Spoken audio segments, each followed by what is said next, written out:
And Mary said, behold, the handmaid of Yahweh, be it unto me according to thy word. That response is powerful. Mary did not demand to understand every detail. She did not insist on knowing how everyone else would respond. She did not ask how she would be protected from misunderstanding. Check out purposelyhere.com where you will find my self-published book. Purposelyhere.com also has exclusive merchandise for men, women, and kids. Purposelyhere.com is also available on your mobile devices. Stay tuned and enjoy the video. Welcome to my channel. If you're new here, my name is Demetria, and on this channel, we discuss biblical womanhood, faith, family, accountability, and returning to the order established by the Most High according to Scripture. Today, we are wrapping up our Great Women of Scripture series with Mary, the mother of Yahawashi. Now, I know there are many other women in Scripture we could have studied. There are many women whose stories are worth examining. Many women who demonstrated faith, courage, wisdom, obedience, and strength in different ways. But for this series, Mary is where we are bringing it to a close. And I believe Mary is a powerful woman to end with because her life brings together so many of the lessons we have discussed throughout this series. She shows us submission. She shows us trust. She shows us humility. She shows us obedience. She shows us faith in the middle of uncertainty.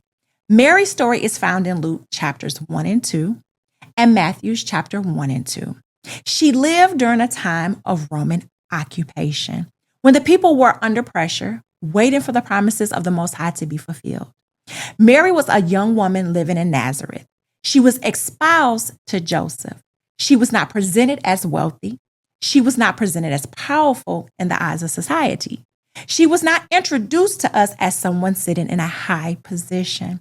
But the Most High saw her.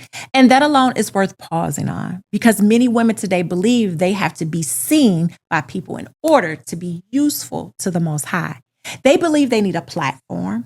They believe they need recognition. They believe they need status. They believe they need attention.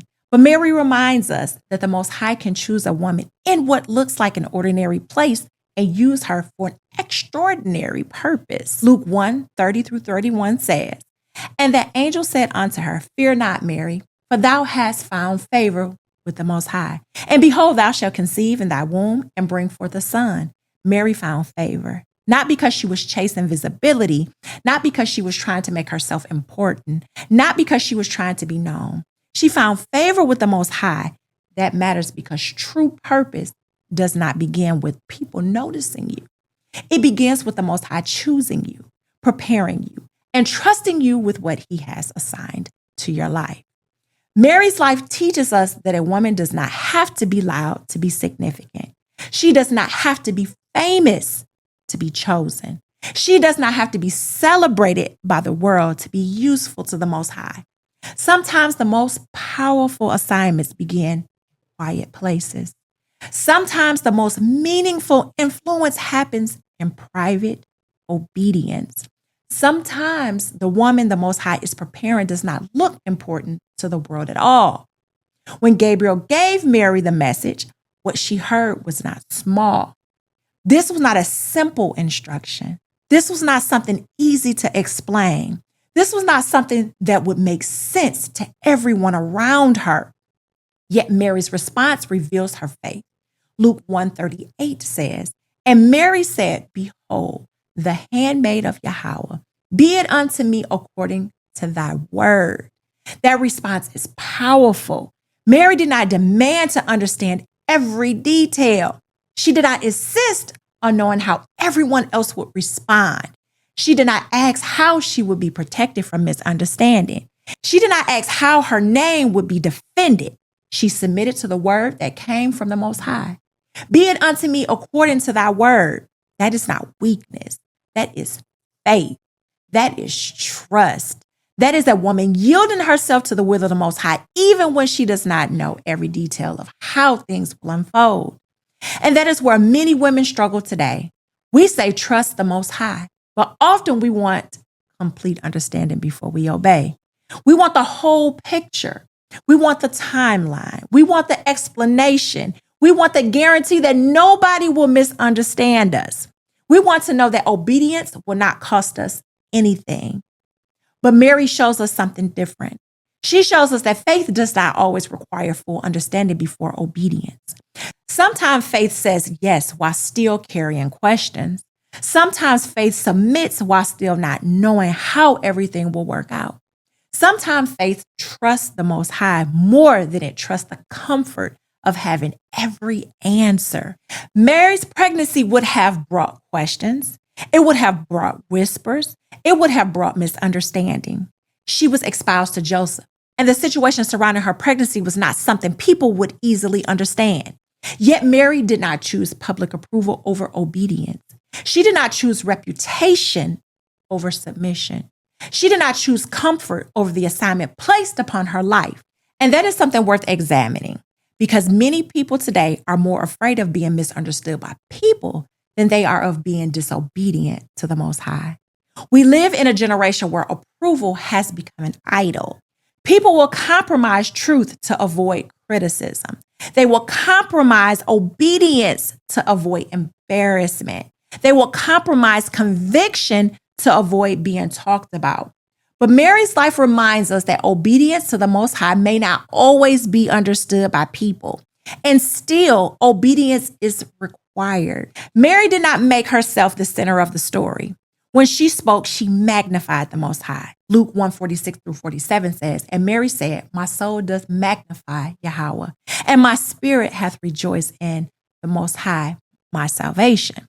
There is humility in that. Mary understood that what was happening in her life was not about self-examination. It was not about making her name great. It was not about seeking glory for herself.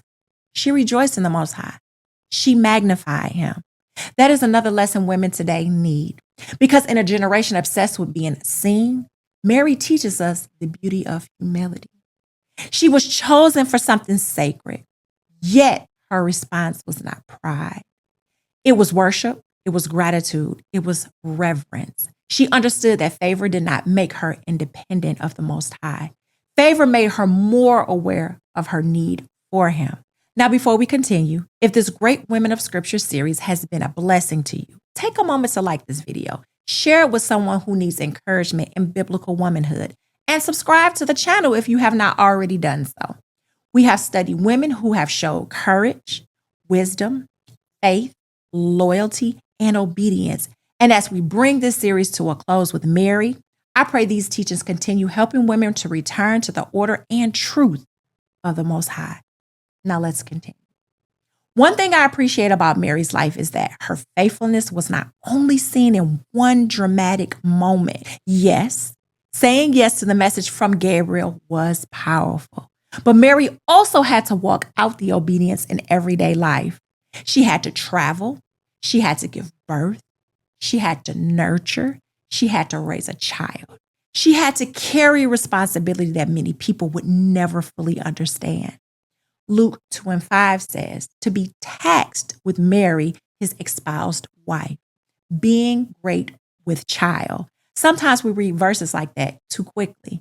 Mary was great with child.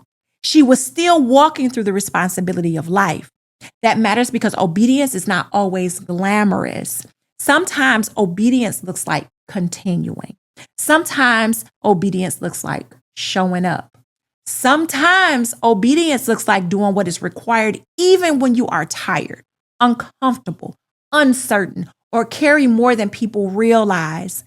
Many women want the idea of purpose, but they struggle with the responsibility that comes with it.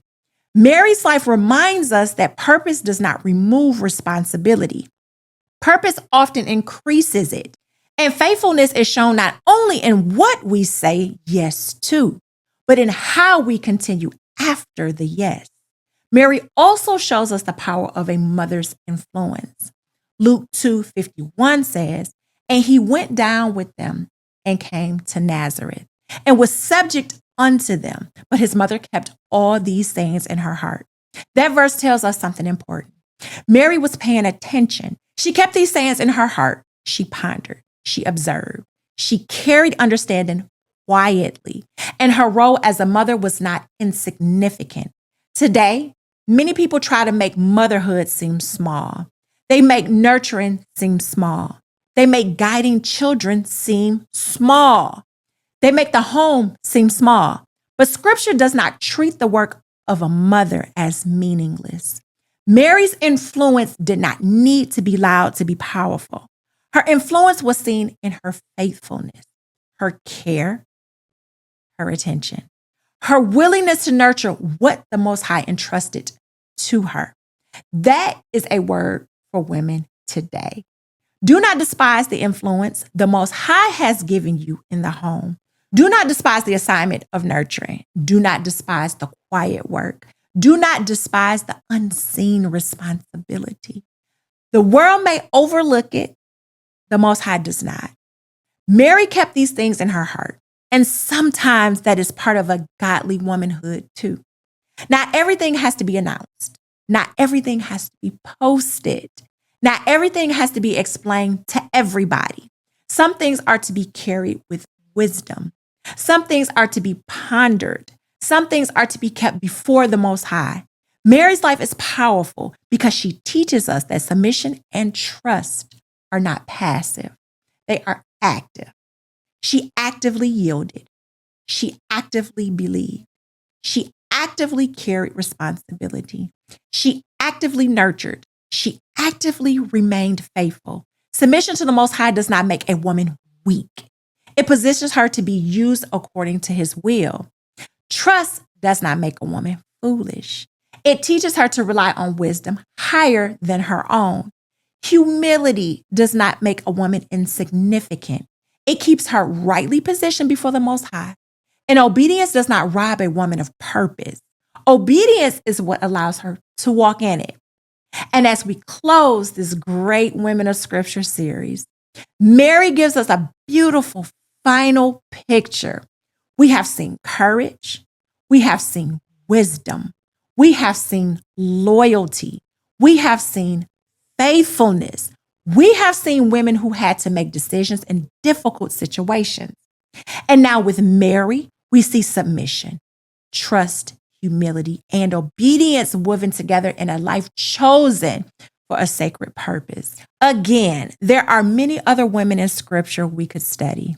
This series does not exhaust the examples the Most High has given us, but it does remind us that biblical womanhood is not weak. It is not shallow. It is not passive. It is not meaningless. Biblical womanhood is powerful when it is submitted to the Most High. Mary, the mother of Yahawashi, reminds us that a woman's yes to the Most High can carry generational impact. Her obedience mattered. Her humility mattered. Her trust mattered. Her faithfulness mattered. And the same is true for women today. Your obedience matters. Your humility matters. Your trust matters. Your faithfulness matters. Even when it is unseen, even when it is misunderstood, even when it is quiet, even when people do not recognize the weight of what the Most High has entrusted to you. Mary's life teaches us to trust the Most High with the assignment, the process, the misunderstanding, and the outcome. Thank you for joining me for this great Women of Scripture series. Let me know in the comments which woman from this series impacted you the most and what lessons you are carrying with you. Until next time, continue seeking truth, continue growing in wisdom, and continue striving to walk according to the will of the Most High. Make sure you like, share, and subscribe to my channel. And don't forget to hop on over to purposelyhere.com to check out my self-published books. Until next time, you all be safe and peace.